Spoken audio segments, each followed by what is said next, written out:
प्यारे बच्चों, सुप्रभात। आइए आज हम कक्षा 7 मैजिक माइंड की पुस्तक मनस्वी का पठन पाठन करते हैं। आइए आज हम कक्षा 7 के प्रथम पाठ जो कि है एक कविता मुरझाया फूल का पठन पाठन करते हैं। महादेवी वर्मा की सारी कविताएं जो उन्होंने अपनी भाषा में रची हैं वेदना से भरी हैं। वेदना यानी दुख।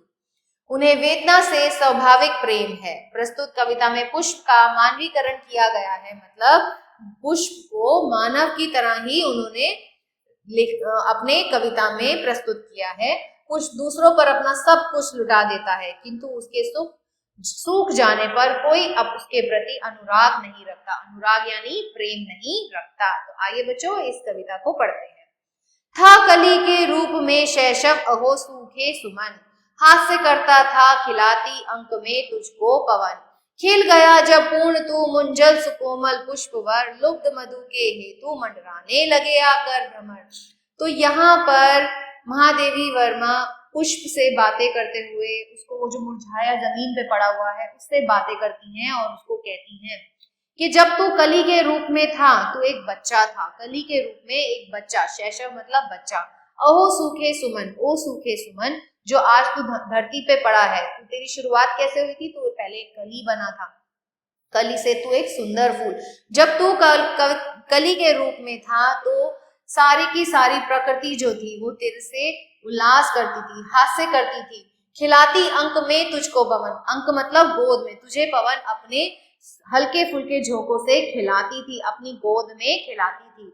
खिल गया जब पूर्ण तू मुंजल सुकोमल पुष्पवर, और फिर जब तू कली का रूप छोड़कर एक पुष्प बन गया, तो क्योंकि तू सुंदरता का, जब बच्चों फूल खिलता है तो फूल कैसा होता है? सुंदर होता है, बहुत अच्छा लगता है, आपके दिल को अच्छा लगता है ना। बिल्कुल वैसे ही जब तू पूरा फूल बन गया था तो बहुत सारे भंवरे तेरे आसपास मंडराने लगे। क्यों? क्योंकि तू तो ओतप्रोत था। किससे? मधु से। तेरे अंदर क्या थी? सुंदरता थी और मधु था। स्निग्ध किरणें चांद की तुझको थी सदा, रात तुझ पर वारती थी मोतियों की संपदा। तो जब तू एक पुष्प के रूप में था तो सबके सब पूरी प्रकृति तुझ पर न्यौछावर करती थी, तेरे पर तुझे स्नेह करती थी। लोरियां गाकर मधुप निद्रा विवश करते तुझे, लोरियां गाकर तुझे सुलाते थे।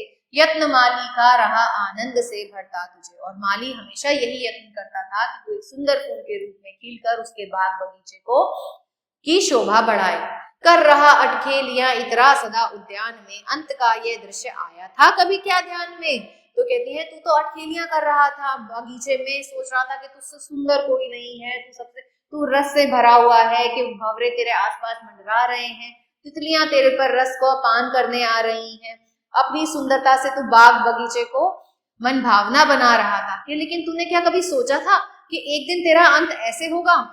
सो रहा अब तू धरा पर शुष्क बिखराया हुआ, गंध कोमल नहीं मुख मुंज मुरझाया हुआ। और आज देख, आज तू कहाँ पड़ा है? तू जमीन पर पड़ा है। आज तेरे अंदर वो सुंदरता नहीं है, तेरे अंदर वो खुशबू नहीं है जो कि भंवरों को आकर्षित करती थी। अब भंवरे तेरे आसपास नहीं आके मंडरा रहे।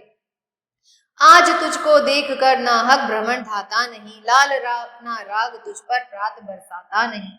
जिस पवन ने अंक मेले प्यार से था तुझको किया, तीव्र झोंके से सुला उसने तुझे भू पर दिया। तो कहते हैं आज कोई भंवरा तेरे ऊपर मंडरा नहीं रहा।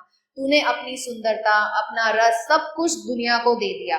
वो दुनिया इतनी स्वार्थी है कि उसने तेरा सब कुछ ले लिया। और आज जो पवन तुझे हल्के फुल्के झोंकों से सुलाती थी, खिलाती थी अपनी गोद में, उसकी ही तेज पवन ने क्या किया? आज तुझे धरती पर गिरा दिया और तुझे देखने वाला यहाँ कोई नहीं है। कर दिया मधु और सौरभ दान सारा एक दिन, किंतु रोता कौन है तेरे लिए दानी सुमन। मन व्यथित हो फूल किसको सुख दिया संसार ने, सामर्थ्य सबको बनाया है यहाँ करतार ने। तो क्या कहना चाह रही हैं यहाँ पर कवित्री? कहना चाह रही हैं कि फूल इतना दानी होता है कि उसने अपने अंदर का जो रस था, अपनी सुंदरता लोगों में बांटी। उसने अपना रस भंवरों को, तितलियों को दिया ताकि वो शहद बना सके।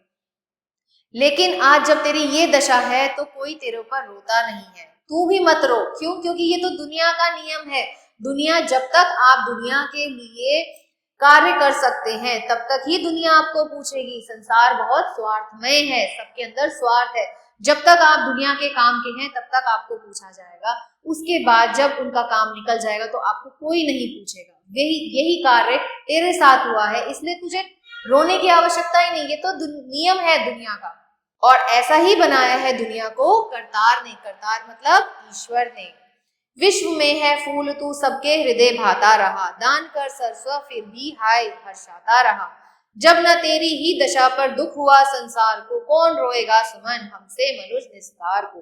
तो वो कहना चाहती हैं प्रस्तुत पंक्तियों में कि फूल तूने तो अपना सर्वस्व लोगों को दे दिया, अपना रस दे दिया, अपनी सुंदरता दे दी, अपनी खुशबू दे दी। जब कोई तेरे ही गिरने पर कोई रोया नहीं, तो मनुष्य हमें क्या पता हो कि क्षण भर में हमारे साथ क्या हो सकता है। जीवन क्षणभंगुर है, कभी भी जीवन की जोत जो है वो बुझ सकती है। तो संसार में किसी को किसी से फर्क नहीं पड़ता, संसार बहुत स्वार्थी है। जैसे तूने सबको सब कुछ दिया लेकिन आज तुझे देखने वाला कोई नहीं, ऐसे ही इंसान का जीवन भी क्षणभंगुर है। आज अगर तुम्हारी जरूरत खत्म हो जाएगी तो कोई तुम्हें भी नहीं पूछेगा। तो प्रस्तुत कविता किसने लिखी है बच्चों? ये लिखी गई है कवित्री महादेवी वर्मा द्वारा। इसके शब्द अर्थ देखते हैं। शैशव यानी बाल्यावस्था, शुष्क सूखा, अंक यानी के गोद, सौरभ का अर्थ होता है खुशबू, मुंजल का अर्थ होता है सुंदर, करतार यानी के ईश्वर, लुब्ध मतलब लालची, सरस्व सब कुछ, स्निग्ध, शीतल, मनुज का अर्थ होता है मनुष्य, संपदा यानी संपत्ति, निस्सार यानी नश्वर। तो हर चीज इस दुनिया में नश्वर है। आइए बच्चों इसका अभ्यास कार्य देखते हैं। कली के रूप में कौन था? तो कली के रूप में पुष्प था। अठेलिया कौन कर रहा था? ये भी पुष्प ही कर रहा था। सही विकल्प पर निशान लगाइए। फूल पर आकर कौन मंडराने लगे? तो फूल पर आकर भ्रमर मंडराने लगे। माली का यत्न फूल को किससे भरने का रहा? आनंद से भरने का। कविता की पंक्तियां पूरी कीजिए। स्निग्ध किरणें चंद्र की तुझको थी सदा, रात तुझ पर वारती थी मोतियों की संपदा। ऐसे ही बाकी की पंक्तियां बच्चों आप स्वयं पूरी करेंगे। निम्नलिखित पंक्तियों की व्याख्या कीजिए। विश्व में है फूल तू सबके हृदय भाता रहा, दान कर सरस्व फिर भी हाय हर्षाता रहा। तो यहाँ पर कवित्री फूल को ये कहना चाहती हैं कि तूने जीवन भर क्या किया। तूने जीवन भर अपना, जब तक तू रहा, कली से फूल बना, तूने अपना सर्वस्व इस दुनिया पर न्योछावर कर दिया। तूने अपना मधु तितलियों को दिया, भ्रमरों को दिया ताकि वे अपना खाना बना सके। तूने अपनी सुंदरता से बाग बगीचे को मन भावना बना दिया। लेकिन तुझे क्या मिला? तुझे तो लोगों ने स्वार्थ के लिए प्रयोग किया, और जब पूरा उनका कार्य हो गया तो तेरे पर कोई रोता भी नहीं है। निम्नलिखित प्रश्नों के उत्तर दीजिए। फूलों के खिलते ही भौरे मंडराने लगते हैं, क्यों? क्योंकि उन्हें उससे स्वार्थ होता है, उन्हें उससे मधु की आवश्यकता होती है, उनसे खुशबू लेनी होती है।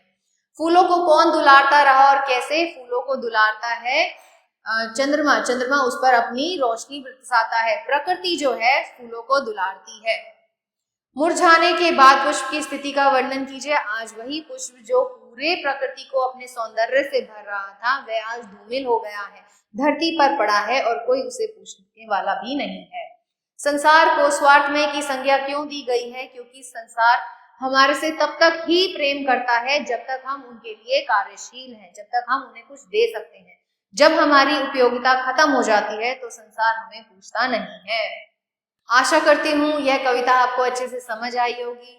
ऐसे ही और आकर्षण पाठों के लिए हमारे साथ बने रहिए। तब तक के लिए आभार।